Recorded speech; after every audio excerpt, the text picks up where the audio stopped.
Attention. Ok. Allez, bienvenue dans ce programme Pépite avec Géralda Barros Nunes. J'ai bien dit ? Oui. Bon, super, merci d'être avec nous Géralda. C'est vous qui avez la lourde charge d'entamer ces podcasts pour l'université et puis ce projet Pépite.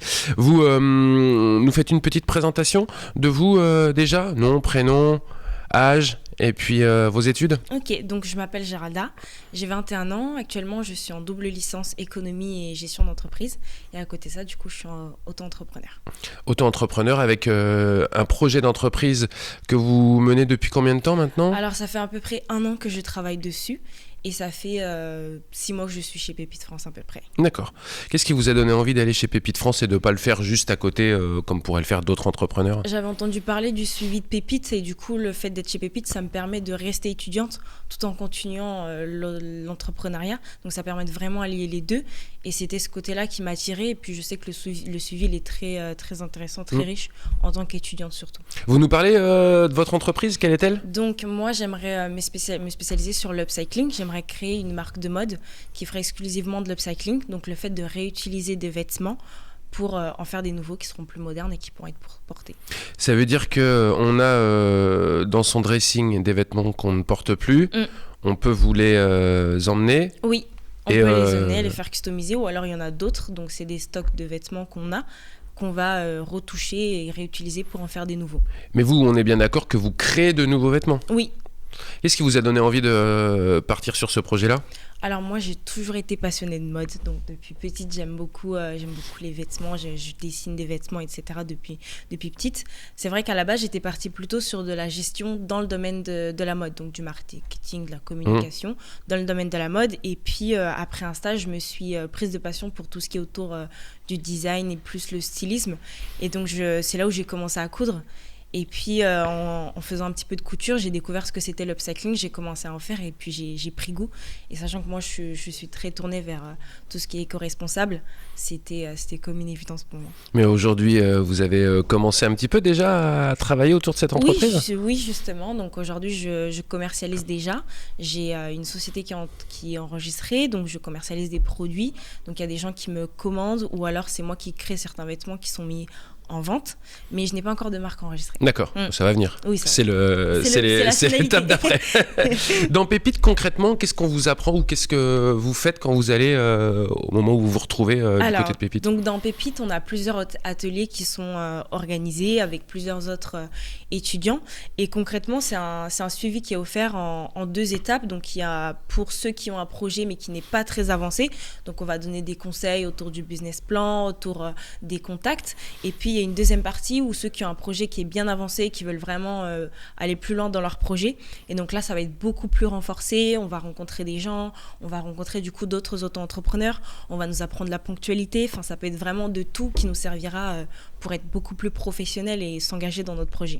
Aujourd'hui, vous êtes en double licence plus votre entreprise. Oui. Comment vous gérez le quotidien, enfin l'emploi du temps, en tout cas autour de tout ça ? C'est pas facile. C'est pas facile du tout à gérer les deux. Faut savoir, en fait, on a un double, du coup finalement j'ai un double calendrier que je dois gérer et je dois m'y faire aux 2 quoi. Donc là par exemple je suis en période d'examen par rapport à ma licence, donc je peux pas forcément commercialiser, j'ai mis un petit peu en pause mon activité et puis dès que mes examens ils seront finis, je reprendrai. Donc il faut savoir jongler sur les 2 et prendre ce qu'il y a de bien chez l'un comme chez l'autre. Quand ça démarre Pépite et quand ça s'arrête ? C'est vous qui le décidez ? Alors, ça commence en septembre, donc en fait, ça suit quasiment le cursus scolaire. Ça commence en septembre, et puis en fait, comme j'ai dit, il y a un double suivi. Donc, il y a le premier qui se déroule sur le premier semestre universitaire, et le deuxième qui se déroule sur le deuxième semestre universitaire, et ça finit sur l'été, donc bien après les partiels universitaires. D'accord. Pour l'instant, vous priorisez les 2 de manière égale, ou il y a quand même toujours les études avant et ensuite l'entreprise qui sera menée au fur et à mesure ? En vérité, j'étais plus sur mon entreprise, donc j'étais beaucoup plus à fond sur mon entreprise que sur ma formation, parce que je trouve que j'apprends beaucoup plus et puis c'est plus, je suis beaucoup plus passionnée parce que c'est directement tourné sur ce que j'aime, donc je suis beaucoup plus à fond là-dedans. Mais quand il y a des impératifs comme là les partiels, je suis obligée, donc je sais me mettre en pause si on peut dire ça. La création d'entreprise, souvent quand on crée son entreprise, on a une idée qui est la sienne, son activité, la vôtre, donc l'upcycling. Et puis ensuite, il y a le quotidien d'une entreprise qui va être la gestion, la TVA, les comptables et tout ça. Aujourd'hui, grâce à Pépite, vous arrivez à appréhender tout ça, parce que c'est la partie peut-être la moins fun finalement de la création, mais qui est certainement l'une des plus importantes. Oui, c'est très très important. C'est vrai qu'on ne se rend pas forcément compte de tout ce qu'il y a à faire derrière. Donc moi, j'ai été amenée à le faire, vu que je suis enregistrée, je commercialise déjà. Donc tout ce qui est administratif, tout ce qui est faire des factures, les clients, etc. Donc c'est vous êtes assujetti à la TVA, vous non, pas encore. Non, pas encore. Donc je ne suis pas assujetti à la TVA, j'ai pas ça à faire heureusement. Mais oui, c'est vrai que c'est une lourde charge et Pépite nous accompagne beaucoup là-dessus. Et puis comme on a un conseiller qui est spécialisé, qui nous suit, si jamais on a des questions, si jamais on a vraiment une question très précise sur notre projet, on a le conseiller qu'on peut contacter en toute heure et ça c'est vraiment pratique. Aujourd'hui, Géralda, dans Pépite, vous avez réussi à rencontrer d'autres jeunes entrepreneurs ou d'autres qui se posaient des questions. C'est important ça aussi de pouvoir confronter ces projets avec des personnes qui sont potentiellement dans le même âge que vous. Alors oui, j'ai pu échanger donc, au cours des ateliers et en dehors des ateliers parce qu'on essaye de nous faire interagir entre nous. Donc j'ai pu, mais c'est vrai qu'avec la situation du Covid, j'ai pas pu rencontrer des personnes en physique et puis les échanges ils sont pas pareils forcément, mais j'ai pu échanger avec certains entrepreneurs. Dans la mode, vous avez d'autres personnes. Enfin, est-ce que vous êtes toute seule dans l'entreprise ? Ça va s'ouvrir un petit peu ? Ah oui, je pensais que vous avez demandé si j'avais rencontré quelqu'un. Ah bah, vous pouvez rencontrer quelqu'un dans la mode aussi si vous voulez. Hein. Alors, donc, j'avais rencontré quelqu'un au cours de Pépite qui ne faisait pas forcément de l'upcycling, mais qui partageait cette passion autour des vêtements anciens. Et j'avais pu échanger avec elle, mais sinon dans mon projet à moi, au début j'étais partie toute seule, mais c'est vrai que là j'étais en train de penser pour voir si je peux pas travailler avec quelqu'un et j'ai déjà quelqu'un en tête. Ah d'accord, c'est bien, vous avez déjà réfléchi à... Mais alors quelqu'un dans l'opérationnel, dans la communication, ça sera plus côté, non pas opérationnel, donc ça sera plus côté communication, administratif et financier. D'accord. Ouais, ça c'est important pour que la tête soit ailleurs. Exactement. Justement, on a parlé un peu de ce format, du côté administratif qui peut être un peu pesant au départ. Il y a évidemment l'opérationnel, et puis il y a tout ce qui va être faire connaître sa marque, son produit, son entreprise.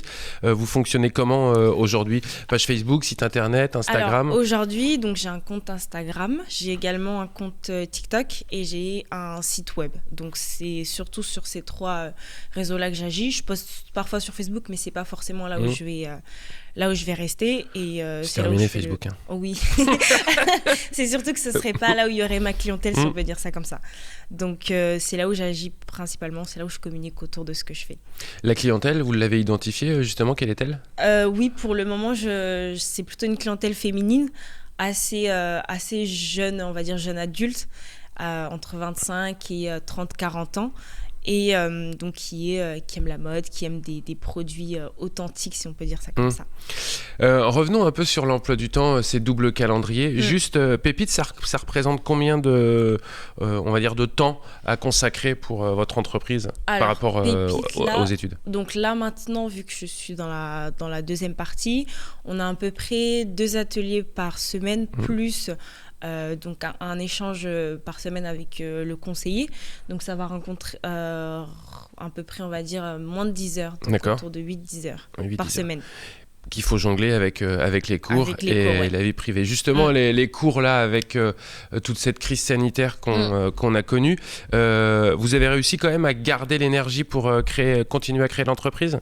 Oui, en fait... les cours, je sais que c'est difficile, on l'a dit suffisamment pour les étudiants, mais quand on a en plus un projet d'entreprise... Moi, justement, j'étais à fond sur mon projet d'entreprise, et puis le fait, justement, qu'il n'y ait pas trop d'endroits d'ouvert, j'étais souvent à la maison, donc j'étais au contraire très, très, très motivée sur mon projet, je créais beaucoup, et c'est vrai que oui, les cours, j'étais un petit peu relâchée, mais je me suis reconcentrée pour Et justement, Pépite, ils disent aussi, vous relâchez pas trop sur les cours, continuez. Oui, justement, c'est ça en fait, c'est que Pépite, c'est un suivi qui est pas que entrepreneurial, donc c'est pas juste il faut se faire le projet entrepreneurial, c'est vraiment les études et le projet entrepreneurial. Donc même sur les études, quand il y a des examens, ils sont compréhensibles, ils font, enfin voilà quoi, le suivi il est des deux côtés. Si on veut découvrir aujourd'hui vos créations, Géralda, il y a un site internet ? Oui, justement, c'est geraldabarros.com et puis également sur mon compte Instagram qui est Géralda Barros et Géralda Barros aussi sur TikTok pour voir d'autres formats. Allez, les prochaines étapes à court terme et à moyen terme là ? Alors, à court terme, donc après mes examens, j'aimerais bien reprendre et puis me créer une sorte de portfolio donc où je montrerai mes créations et pourquoi pas trouver des partenaires pour avoir des fournisseurs donc pour les matières premières, donc trouver des vêtements anciens ou défectueux de marques qui n'auraient pas utilisé et puis à un petit peu plus long terme créer la marque juste après quoi. Est-ce que vous avez une envie d'avoir une boutique physique, je parle ? Pour le moment, non, c'est pas ma priorité.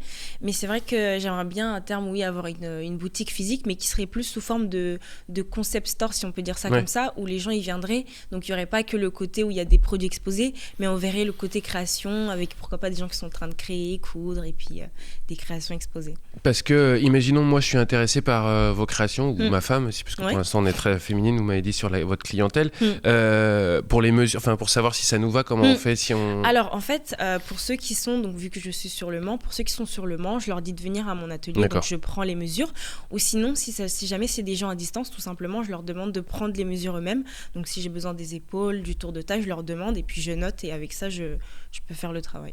Vous conseilleriez, Pépite, aux étudiants qui auraient du mal à passer le cap d'un projet d'entreprise ? Entièrement, parce que justement, je pense, sur le moment où on hésite qu'il faut aller chez Pépite parce que combien même notre projet, il n'est pas concret, juste avec le suivi qui est offert par Pépite, justement, l'idée, c'est d'avoir quelque chose de concret à la fin ou combien même on ne le fait pas à la fin, ça nous aura aidé, ça nous aura apporté beaucoup de choses dans tous les cas. Bon, ça marche. Merci beaucoup, Géralda. De rien. Eh ben super. Combien on a fait ?